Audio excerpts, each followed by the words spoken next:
안녕하십니까. 암호화폐 정보를 전달해드리는 닥터 비트맨입니다. 네, 목요일에 아침이 밝아왔습니다. 내일만 지나면 즐거운 주말이 찾아오게 되는데요. 네, 오늘 하루도 힘내시길 바라면서 제가 준비해온 소식으로 넘어가도록 하겠습니다. 네, 암호화폐 시장이 1에서 2년 정도 있으셨던 분들이라면 테더와 비트코인 가격 간의 상관관계에 대해서 들어보셨을 겁니다. 네, 테더의 발행이 비트코인의 가격을 끌어올린다 만다 굉장히 얘기가 많은 상태인데 네, 이미 암호화폐 시장에 있는 분들에게는 정설로 남아있는 얘기이죠. 네, 이러한 테더사에서 비트파이닉스로의 이체가 이루어졌습니다. 한번 보도록 하겠습니다. 네, 약 2천만 개의 테더의 이체가 테더사에서 비트파이닉스로 이체가 발생이 되었습니다. 네, 테더사의 CEO와 비트파이닉스의 CEO가 같은 사람이기 때문에 이러한 의혹은 더욱더 커지고 있는데요. 네, 테더의 청문회가 열렸지만 속 시원한 대답은 나오지 않았었죠. 네, 여태까지 나왔던 의혹들만으로도 이제 심증만으로도 충분히 입증이 가능하지만 아직까지 명확한 물증이 나오지 않은 상태입니다. 네, 과연 이 소식이 비트코인의 가격을 견인할 수 있을지는 조금 더 지켜봐야 하지 않을까 생각이 듭니다. 네, 이러한 테더의 대규모 이체 소식과 더불어서 비트코인 보유 원래 주소수가 3천만 개를 돌파했다는 소식이 나왔습니다. 한번 보도록 하겠습니다. 네, 비트코인의 보유 원래 주소수가 3천만 개를 돌파했다고 합니다. 네, 블록체인 미디어 트러스트 노즈가 이제 비트코인을 보유한 원래 주소수의 숫자가 3천만 개를 처음 돌파했다고 전했습니다. 네, 다만 이 중 약 2천만 개의 월렛만이 1달러 이상 가치의 비트코인을 보유한 것으로 추산이 되는데요. 네, 100달러 이상의 가치의 비트코인을 보유한 월렛은 650만 개, 1개 이상의 비트코인을 보유한 월렛은 50만 개 이상으로 확인이 되었습니다. 네, 또한 보유량 기준 탑10 월렛이 전체 유통 비트코인의 5.67%를 보유하고 있는 것으로 나타났는데, 네, 이들 대부분은 이제 거래소 소유의 월렛으로 추정이 된다고 합니다. 네, 아울러 보유량 탑10, 이제 탑 1만 개의 월렛이 전체 비트코인 유통량의 58%를 보유하고 있는 것으로 나타났는데요. 네, 미디어는 이와 관련해 비트코인의 탈중앙화 및 분산적인 특징이 점점 더 살아나고 있다, 이렇게 평가를 했습니다. 네, 비트코인의 원래 주소수가 3천만 개를 돌파했다는 소식입니다. 네, 이러한 소식과 더불어 미국의 한 억만장자의 경우 비트코인이 예술품과 같은 투자 수단이라고 언급을 했는데 왜 이러한 언급을 한 자가 누구인지 한번 보도록 하겠습니다. 네, 미 억만장자는 비트코인이 예술품과 같은 투자 수단이다 언급을 했습니다. 미국의 억만장자 마크 큐반이 최근 기고한 칼럼을 통해서 비트코인은 영원히 하나에 신뢰할 수 있는 화폐로 자리매김을 할 수가 있다. 비트코인은 차라리 소장품에 가깝다. 사람들은 비트코인 수집을 통해 자산의 증식을 기대한다. 예술품과 같은 투자 수단이다 언급을 했습니다. 네, 미국의 억만장자 마크 큐반의 언급을 보았습니다. 여기 언급한 마크 큐반의 경우 금과 비트코인은 비슷하다 언급을 하면서 본인은 금을 싫어한다 언급한 인물인데요. 네, 미국의 기업인인 마크 큐반의 경우 이제 미 NBA 댈러스 매버릭스의 구단주이자 억만장자입니다. 네, 이 인물의 경우는 금과 비트코인은 같은 것으로 간주하면서 모두 장래의 가격 상승을 기대해 사 모으는 수집품이라며 이미 오늘과 같은 내용을 지난 8월에 말한 바 있었습니다. 네, 금의 경우 앞으로 더 채굴될 점이라는 것에 이제 싫어한다 언급을 하면서 비트코인의 긍정적인 전망은 앞으로 발행되는 코인이 유한하다는 점을 비롯했는데요. 네, 이 언급이 앞으로 다가오는 반감기와도 같은 맥락을 이어가지 않을까 생각이 듭니다. 네, 이러한 마크 큐반의 언급이 다가오는 비트코인 반감기에 긍정적인 영향을 미치기를 한번 바라보겠습니다. 네, 이러한 소식과 더불어서 이제 라투아니아 중앙은행과 미국 스포츠웨어 전문 기업이죠. 나이키에 관한 소식이 같이 나왔습니다. 한번 같이 보도록 하겠습니다. 네, 라투아니아 중앙은행은 디지털 화폐는 통제만 해서는 안 된다 언급을 했습니다. 암호화폐 전문 미디어 코인텔레그래프에 따르게 되면 리투아니아 중앙은행이 10일 발표한 중앙은행 디지털 화폐 CBDC 연구 보고서에서 은행들은 급속히 발전하는 디지털 화폐 영역에 참여해야 한다 강조를 했습니다. 네, 이 보고서는 감독 기관들이 방관자로서 통제만 하는 것은 적절하지 못하다며 리스크를 직시하고 통제된 환경에서 실제 경험치를 쌓아야 한다. 네, 유로존의 비즈니스 경쟁력을 유지하기 위해선 과거 솔루션에만 의존해선 안 된다 덧붙였습니다. 네, 앞서 리투아니아 중앙은행은 내년 1분기 블록체인 기반 디지털 기념주화 LB 코인을 발행할 계획이라면서 해당 기념주화 발행은 CBDC 관련 테스트로 간주될 수 있는 통제된 실험이라 밝힌 바 있었습니다. 네, 이 소식과 더불어 이제 나이키에 관한 소식도 같이 보도록 하겠습니다. 네, 나이키가 이더리움 블록체인 기반 운동화의 토큰화 특허를 취득했다고 합니다. 한번 보도록 하겠습니다. 네, 나이키는 이더리움 블록체인으로 운동화를 토큰화하는 특허를 취득했다고 합니다. 네, 10일 미국 특허청 USPTO 공식 문서에 의하면 나이키는 복수의 운동화 모델을 이더리움 규격 ERC721로 발행할 예정이라고 합니다. 네, 실제 운동화를 구입한 고객들은 독자적인 아이디를 받아 토큰의 잠금 해제를 할 수 있고 소유권을 증명하면서 위조품을 차단하는 데 블록체인을 이용한다고 하는데요. 네, 토큰화하는 앱을 이용하는 고객은 특정 속성, 색상, 스타일, 배경을 포함한 디지털 운동화의 소위 유전자형 정보를 기록할 수 있다고 합니다.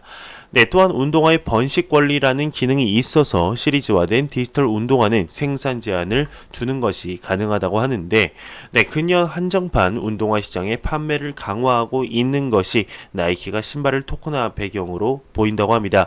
네, 특히 중국에서의 3분기 매출은 전기 대비 22% 상승을 했다고 하는데, 네, 이전에 중국 미디어는 패션계 운동화는 주식이나 선물과 같은 금융 상품의 특징을 가지고 있다고 논평해 시장 잠재력을 이렇게 시사한 바 있었습니다. 네, 리투아니아 중앙은행의 소식과 나이키에 관한 소식을 보았습니다. 네, 여기 나오는 미국의 스포츠웨어 전문기업 나이키의 경우는 지난 4월 이미 암호화폐 사업의 가능성을 시사하는 내용이 나왔었는데요. 네, 나이키 측에서 이제 미 특허청에 크립토킥스에 대한 상표권을 신청한 것이었죠.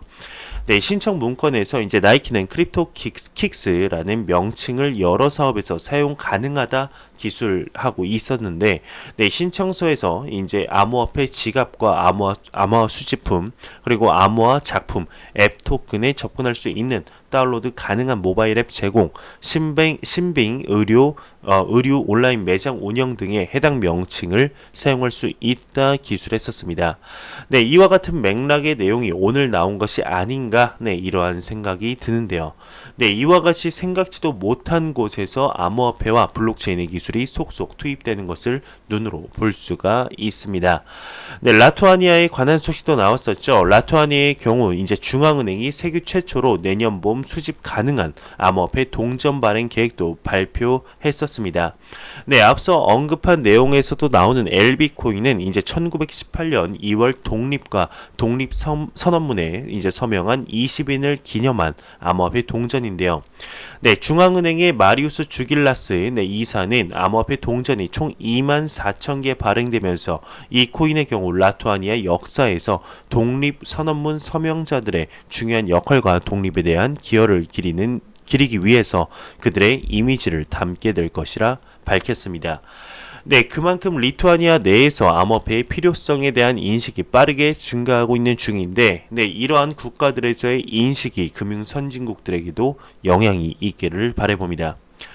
네, 이런 긍정적인 소식들도 있지만 좋지 못한 소식들 또한 있습니다. 이더리움의 구글 검색량이 2년 전에 비해 크게 하락을 했다고 합니다. 네, 한번 보도록 하겠습니다. 네, 이더리움의 구글 검색량이 2년 전에 비해 크게 하락을 했다고 합니다. 최고치에 비해 3%에 불과하다고 하는데요. 한번 보도록 하겠습니다. 네, 구글의 검색 엔진 분석 도구인 구글 트렌드는 이더리움 검색률이 최고조에 달했던 2018년 1월보다 크게 떨어진 것으로 나타났습니다. 네, 전성기 시절 구글의 이더리움 검색 지표에 따르게 되면 2018년 1월의 검색의 3%에 불과하다고 하는데, 네, 지난 5주 동안 이 수치는 4% 가까이 정체되었다고 합니다. 네, 구글 트렌드에 따르면 이는 미국 사용자의 이더리움 검색이 종전 최고치보다 33배 이상 줄어든 것을 의미하게 되는데요. 네, 2주 연속 3%에 그쳤던 2017년 초 이후 처음이라고 합니다. 네, 2017년 1월 시점 1 이더리움의 가치는 현재의 가치보다 15배 낮은 약 8에서 10달러였는데 최근에 이스탄불 하드포크가 검색 인기에 영향을 주지 않았다는 점도 흥미롭다고 하네요. 네, 이더리움의 검색 인기는 2017년 12월과 2018년 1월 사이였다고 합니다. 이에 앞서 2개월 동안 지표는 300% 급등했다며 내용이 마무리되고 있습니다. 네, 이더리움의 구글 검색량이 2년 전에 비해 크게 하락했다는 소식이었습니다. 이것은 비단 이더리움만의 문제가 아닐 텐데요. 네, 암호화폐 시장의 관심도가 불장이었던 2년 전에 비해 하락을 한 문제도 있겠죠. 네, 다시 한번 관심도의 증가를 기원하면서 코인 마켓캡에서 가격 보고 다시 본론으로 넘어가도록 하겠습니다. 네, 코인 마켓캡에서 메이저 탑10 코인의 전반적으로 한번 보도록 하겠습니다. 시가총액 1위의 비트코인 같은 경우 0.8%가 하락하며 850만원대, 네, 시가총액 2위 이더리움의 경우 1.6% 하락하면서 17만원대, 시가총액 3위의 XRP의 경우는 0.06% 상승하면서 264원대를 보여주고 있습니다. 네, 비트코인 더미넌스 같은 경우는 전날 대비 조금 하락을 했지만 크게 다르지 않는 66.6%로 암호화폐 시장에 매우 강력한 비트코인의 시가총액 점유율을 볼 수가 있겠습니다. 네, 다시 본론으로 들어가겠습니다. 최근 전 세계적으로 CBDC에 관한 개발이 가속화되고 있지만 우리 대한민국의 중앙은행 한국은행의 경우 아직까지 필요하지 않다 언급을 했었죠. 네, 하지만 한국은행이 최근 암호화폐 관련 인재를 채용함으로써 이제 갸우뚱하게 만드는 내용이 나왔었는데 이와 같은 맥락을 하는 내용이 나왔습니다. 한번 보도록 하겠습니다. 네, CBDC를 발행한 곳이 많은 각국 중앙은행이 있다. 근데 한국은 어떨까라는 내용이 나왔습니다. 네, 전 세계 중앙은행이 중앙은행 디지털 화폐 CBDC를 주목하고 있습니다. 네, 특히 DCEP의 이름의 디지털 화폐 발행 계획을 내놓은 중국을 선두로 프랑스도 CBDC 발행 시범 운영을 한다는 방침인데요. 네, 반면 중국, 일본 등은 CBDC 발행에 신중히 접근하겠다는 입장을 밝히며 차이를 보이고 있습니다. 네, 한국은행도 올해 초부터 CBDC 발행 계획이 없다는 점을 명확히 해왔었는데요. 네, 지금 단 한국은행은 향후 지급 결제 시스템의 안전성과 이제 효율성을 높이는 차원에서 CBDC를 여러 옵션 중 하나로 고려하고 있고 이에 관련 연구를 이어간다는 계획입니다. 네, CBDC는 거래 속도와 이제 효율성을 높이는 장점이 있다고 알려졌죠. 전자적 방식을 통해서 자금 청산이나 이제 결제 등 관리를 효율적으로 할 수 있기 때문입니다. 네, 올 2월 체인파트너스 리서치 센터가 발간한 보고서는 CBDC 발행에 블록체인을 활용하면 해외 송금 시에도 거래 시간과 비용 절감 효과가 있을 것이라 전망을 했는데, 네, 지난 6일 블룸버그 통신 등에 따르게 되면 아구스틴 카르스텐스 국제결제은행 BIS 사무총장은 미국 프리스턴대 연설에서 디지털 화폐 발행은 거스를 수 없는 흐름이라는 취지의 발언을 했었습니다. 네, 그는 중앙은행은 디지털 화폐와 관련된 논의를 할 책임이 있다고 강조하며 앞으로 다가올 디지털 화폐 혁명 흐름을 받아들이지 못하면 시대가 우리를 추월할 것이라는 이런 언급도 했었습니다. 네, 이러한 가운데 중국은 CBDC를 가장 먼저 도입하는 국가가 될 것으로 발행 초기에 들어갔죠. 네, 중국 같은 경우는 디지털 화폐에 관한 연구를 5년여간에 진행해 온 것으로 알려졌습니다. 네, 중국 중앙은행인 이제 중국인민은행은 CBDC를 발행한 뒤 이를 상업은행들에 공급하고 은행들이 다시 민간에 디지털 화폐를 제공하도록 하는 2단계 운영 방식을 구상 중이죠. 네, CBDC 발행은 시기상조라는 나라들도 속속 입장을 밝히고 있는 이런 입장인데요. 네, 한국은행의 경우 CBDC 발행 계획은 없지만 연구는 이어나갈 것이라고 거듭 강조를 했습니다. 네, 한국은행은 올 1월 가상통화와 CBDC 태스크포스 팀을 주도했던 가상통화 연구반을 출범 1년 만에 폐지시키면서 CBDC 발행 계획은 없다고 밝힌 바 있었습니다. 네, 하지만 지난 10일 한국은행은 지급 결제 분야 디지털 혁신 연구 전문가 채용 계획을 내놓으면서 한국은행이 CBDC 발행을 위해 인력을 충원하는 것이라는 관측도 나왔었는데, 네, 해당 분야 전문가는 디지털 화폐 및 암호화폐 등과 관련된 디지털 혁신 사례와 기반 기술을 연구할 예정이라고 합니다. 네, 이와 관련해서 한국은행 관계자는 이번 채용은 연구 인력 확충 차원에서 진행하는 것이라며 CBDC 발행 계획은 없다, 발행을 전제로 채용을 진행하는 것은 아니다, 이렇게 일축을 했었습니다. 네, 아직까지 CBDC 발행 계획은 없다는 내용이었습니다. 네, 특근법이 통과되면서 암호화폐 시장에 좋은 기조를 보이며 대한민국의 암호화폐 시장도 긍정적으로 협조하고 있는 상황인 만큼 앞으로 긍정적인 소식들이 계속해서 나왔으면 좋겠습니다. 네, 매일같이 나오는 소식이 있죠. 바로 리플 XRP에 관한 소식인데요. 리플의 투자 회사인 엑스프링에 관한 소식이 나왔습니다. 네, 바로 보도록 하겠습니다. 네, 리플의 엑스프링은 XRP 결제 통합을 위한 새로운 플랫폼을 출시한다고 합니다. 네, 리플 산하 투자 회사인 엑스프링은 이제 XRP 지불을 통합하기 위한 새로운 플랫폼을 시작했습니다. 네, 엑스프링.io 서비스는 10월에 처음 출시된 엑스프링 소프트웨어 개발 키트 SDK의 중요한 업데이트라고 하는데요. 네, 그것에 개정된 버전은 이제 2개의 새로운 프로그래밍 언어를 지원한다고 합니다. 네, 또한 잔액 및 거래 내역 관리 프로세스를 단순한 엑스프링.io 지갑이 새로 생겼다고 하는데, 네, 이단 비어드 엑스프링 수석 부사장은 앱의 결제금 통합과 관련해 개발자들이 필요한 모든 것을 관리할 수 있는 중심 허브가 될 것이다, 이렇게 언급을 했습니다. 네, 최근 발표에서 비어드는 11월 23일 XRP 레저에 설정된 새로운 거래 기록을 자랑했었는데요. 네, XRP는 하루 트랜잭션 수가 400만 건 이상을 기록함으로써 기록을 했다며 엑스프링의 주된 목적은 리플 자체 통화 XRP와 인터넷적 개발에 대한 새로운 사용 사례를 만드는 것이라며 내용이 마무리되고 있습니다. 네, 리플의 엑스프링이 이제 XRP 결제 통합을 위한 새로운 플랫폼을 출시했다는 소식이었죠. 네, 엑스프링의 경우 지난 10월 어플리케이션에 구애받지 않고 법정 화폐와 암호화폐로 모두 결제할 수 있는 개발자용 통합 결제 플랫폼을 출시했었는데요. 네, 11월의 경우 XRP 유용성 향상을 위해 새로운 투자를 진행했었습니다. 네, 이처럼 지속적으로 업그레이드를 하고 멈추지 않는 리플의 모습을 볼 수 있지만, 네, 참 가격이 아쉽죠. 가격이 제일 아쉽습니다. 네, 나오는 호재를 뒷받침 못해주는 상황을 볼 수가 있는데, 네, 암호화폐 시장에 대상승장이 찾아왔을 때 그 어떠한 코인들보다 높게 오르는 모습을 보여주었으면 좋겠습니다. 네, 프랑스 자산 운용사가 이제 CME 현금 결제 선물과 연계한 새로운 펀드 판매를 시작한다고 합니다. 네, 프랑스의 대형 암호화폐 투자 펀드는 이제 미국 CME 시카고 상품 거래소에 비트코인 선물로 운용을 실시하는 새로운 투자 신탁의 판매를 개시한다고 보도를 했습니다. 네, 프랑스의 거주 적격 투자자로 한정해 제공을 한다고 하는데 최저 투자액 설정은 약 1억 3,100만 원이 된다고 합니다. 네, 얼마 전에도 미국에서 NYDIG사의 비트코인 선물 펀드 신청이 미국 SEC에 승인이 되어 있으며 암호화폐에 특화된 투자 신탁의 판매를 행하고 있는데요.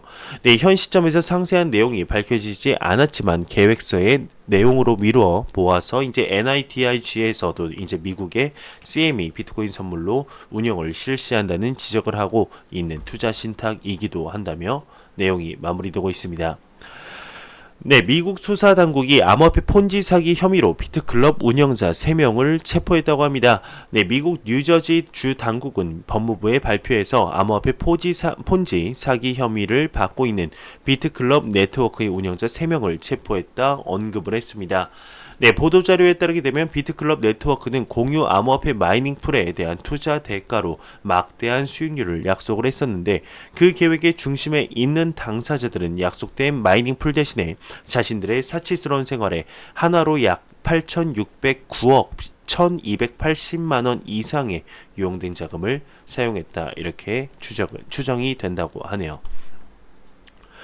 네, 트위터 CEO는 트위터가 분산형 표준 사용을 목표로 한다고 합니다. 이제 개발팀 후원을 한다는 소식과 더불어서 비트메인은 암호화폐 마이닝 신규 사업자 유치를 위한 새로운 전략 제안을 내놓았습니다. 비트메인 CEO로 재취임한 우지아는 이제 재취임 후 첫 공개 석상에서 모습을 나타냈는데, 중국 청두시에서 이제 행해진 비트메인의 주최의 고객 대상 이벤트에서 이제 등단을 했다고 합니다. 시장 점유율 떨어지는 이제 비트메인의 현상을 막기 위한 새로운 전략을 밝혔는데요. 새로운 전략에는 풋 옵션도 있어서 비트메인은 향후 비트코인의 가격이 $5,000 이상으로 높아질 것에 베팅을 하고 있다고 합니다.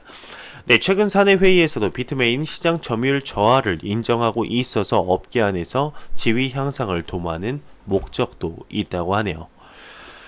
카르다노 재단은 이제 커뮤니티 관리자를 영입한다고 이런 소식과 더불어서 일본의 교수는 에너지 소모량을 줄인 알고리즘 POS를 개발했다는 소식도 나왔습니다.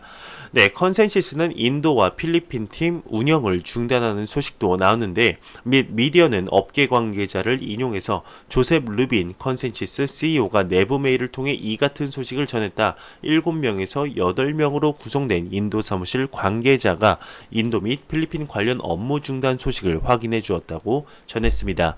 컨센시스는 현재 글로벌 30개 지역의 팀을 운영 중인 것으로 나타났죠. 제가 준비한 소식은 여기까지입니다. 마지막으로 코인 마켓캡에서 가격 보고 마무리하도록 하겠습니다. 리플 XRP 기준 264.84원인데요. F5번 한번 눌러보도록 하겠습니다. 과연 가격은 어떠한 변화가 있을까요? 264.19원으로 아까 대비 조금 하락한 모습입니다. 이 소폭 하락이 대규모 상승으로 가는 에너지 충전 구간이 되길 진심으로 바라보겠습니다. 제가 준비해온 소식은 여기까지입니다. 영상이 도움이 되셨다면 구독과 좋아요 그리고 광고 한 편만 처음부터 끝까지 시청해 주시기 바랍니다. 이 채널은 오직 광고 수익으로 운영이 되게 됩니다. 항상 영상 시청해 주시는 시청자분들, 구독자분들 너무 감사합니다. 저는 다음 영상으로 찾아뵙도록 하겠습니다. 지금까지 닥터 비트맨이었습니다. 감사합니다.